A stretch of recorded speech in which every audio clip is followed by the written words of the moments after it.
فرمایا اچھے لوگ وہ ہیں کہ جن کی شہوت نفس کی خواہش ان کے دین کو برباد نہ کرے، اور جن کے اندر جو شبہات اور شکوک ہیں وہ ان کے یقین کو برباد نہ کرے۔ دو چیزیں انسان کو کھا جاتی ہیں۔ اچھا بھلا نیک آدمی نیکی کر رہا ہے، دین کی خدمت کر رہا ہے، دعوت دے رہا ہے، تبلیغ کر رہا ہے، مشن کی خدمت کرتا ہے، اللہ کے دین کی کرتا ہے، انسانیت کی کرتا ہے، بھلائی کے کام کرتا ہے، لوگوں کو تلقین بھی کرتا ہے، مگر ساتھ ہی ساتھ اس کی زندگی میں شک اور شکوک و شبہات پلتے ہیں۔ جو نیکی کر رہا ہے اس کو خود یقین نہیں ہوتا کہ جو میں کہہ رہا ہوں اور جو سن رہا ہوں عین اسی طرح ہوگا۔ اگر اس کا یقین ہو جائے تو بندہ اس کے قریب بھی گناہ کو پھڑکنے نہ دے۔ جب بندہ نیکیوں کے ساتھ گناہ کو داخل کرتا ہے تو اس کا مطلب ہے وہ اس کے شبہات ہیں اس کے یقین کے اندر داخل ہو گئے، جو یقین کے مرتبے کو اور یقین کی خالصیت کو گدلا کر رہے ہیں۔ بہت سے لوگوں کو آپ دیکھتے ہیں ان کے ساتھ ان کی حسب خواہش معاملہ ہوتا رہے، وہ آپ کے ساتھ خوش رہتے ہیں۔ یعنی میں معاملے کی بات سمجھاتا ہوں، آپ بڑی آسانی سے سمجھ جائیں گے۔ ایک آدمی آپ کا بڑا تابع فرمان ہے، اطاعت گزار ہے، عزت کرتا ہے، ادب کرتا ہے، تعظیم کرتا ہے، آپ کے گن گاتا، تعریف کرتا ہے کسی کے، مگر یہ سب کچھ اس وقت تک کرتا رہتا ہے جب تک آپ معاملہ اس کی خواہش کے مطابق کریں، اس کی خواہش پوری ہوتی رہے، اس کا کوئی مفاد آپ سے وابستہ ہے وہ پورا ہوتا رہے، اس کی کوئی غرض آپ سے متعلق ہے آپ اس کی غرض پوری کرتے رہیں، آپ اس کی مالی مدد کرتے رہیں، تو وہ تعریف آپ کی نہیں کر رہا، وہ اپنی غرض اور اپنی طمع کی کر رہا ہے، اس کی ضرورت پوری ہو رہی، یا اس کو آپ سے خوف ہے کوئی کہ آپ اس کے لیے نقصان کا باعث ہو جائیں گے، اس کے معاشی نقصان کا باعث ہوں گے، اس کی عزت آپ کے ہاتھ میں ہے، اس کو کوئی مالی جانی نقصان پہنچا دیں گے، کسی قسم کا اس کو خوف ہے آپ سے، وہ آپ کی تعریف کرے گا۔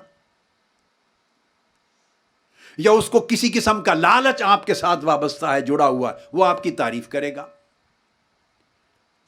یا آپ کوئی ایسا کام اس کو سونپ رہے ہیں، اس کو منصب، کوئی ذمہ داری، آفس دے رہے ہیں جس میں اس کی عزت اور تکریم ہے، وہ آپ کو واہ واہ کہے گا۔ جس لمحے آپ نے اس سے وہ منصب لے لیا، رسپانسبلٹی لے لی، چینج کر دیا، وہ ذمہ داری کسی اور کو دے گی، اس کی عقیدت ساتھ ہی چلی جائے گی۔ اس وقت امتحان کا لمحہ ہے کہ وہ عقیدت، اس کی موٹیویشن کیا تھی، اس تعریف کے پیچھے محرک کیا تھا، بنیاد کیا تھی، کنوکشن کیا تھی۔ جب اس کا لالچ آپ سے ختم ہو تو کیا اسی مقام پر اس کی زبان رہتی ہے، اس کا عمل رہتا ہے، اس کی نگاہیں، اس کا سر، اس کا جسم، اس کی زبان، اس کے کلمات، اس کا دل اسی طرح عزت، احترام، تعظیم، تکریم، محبت کا اظہار کرتا ہے، سب کچھ اس کا پورا جسم جیسے وہ پہلے کرتا تھا؟ پھر اگر اسی طرح رہے، اس کی حالت میں تغیر نہ آئے تو یہ استقامت ہے، صدق ہے۔ اور جو ہی اس کا لالچ ختم ہو جائے یا آپ اس کی مرضی کے خلاف کچھ کر دیں اور اس کا اندر متغیر ہو جائے تو اس کا مطلب ہے یہ وہ ٹائم ہے پرکھنے کا، اس کو ابتلا کہتے ہیں۔ ابتلا میں ہی پرکھ ہوتی ہے۔ وَإِذِ ابْتَلَىٰ إِبْرَاهِيمَ رَبُّهُ بِكَلِمَاتٍ فَأَتَمَّهُنَّ، یعنی آگ میں نہیں پھینکا تو کوئی مولا مولا مولا کرتا رہے، میں تو میرا رب ہے، تو میرا مالک، میں تو اس سے راضی، سجدے، رکوع سب کچھ ہوتا رہے۔ جس لمحے آگ میں پھینک دیا نمرود کی فوج نے، اور اگر آگ میں پھینکا تو وہ کیفیت دل کی جاتی رہے، تو اس کا مطلب ہے وہ بندگی صدق پر مبنی نہیں۔ ابراہیم علیہ السلام کو امام الانبیاء کس شے نے بنایا؟ اس صدق نے، اس اخلاص نے، اس سچی وفاداری نے، اس حقیقی تابعداری نے، کہ باہر تھے تب بھی وہ اللہ کے سچے مخلص بندے تھے، جب آگ میں پھینک دیا تو اللہ سے تعلق کی نوعیت جو پہلے ہی تھی اس تعلق کی نوعیت میں تغیر نہیں آیا۔ حضرت فضیل ابن ایاز سے کہا گیا،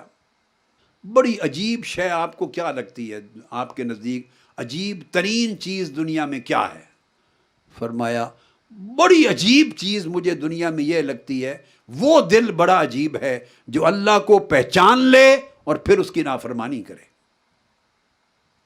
وہ پہچان لے کہ وہ میرا مولا ہے، مجھے رزق دینے والا، مجھے پیدا کرنے والا، مجھے عزت دینے والا، مجھ پہ کرم کرنے والا، مجھے مال دینے والا، سہولت دینے والا، مجھے نعمتوں سے نوازنے والا، پھر مجھے نیکی اور بدی کے سارے اوامر نواہی کے احکام دینے والا، اور پھر طاعت پر مجھے اپنا قرب اور جنت عطا کرنے والا ہے، معاصی پر نافرمانی پر عذاب دینے والا ہے، سب کچھ جان لے ثم عصاہ، پھر نافرمانی کی جرت کرے۔ فرمایا اس سے بڑی عجیب چیز دنیا میں کوئی نہیں۔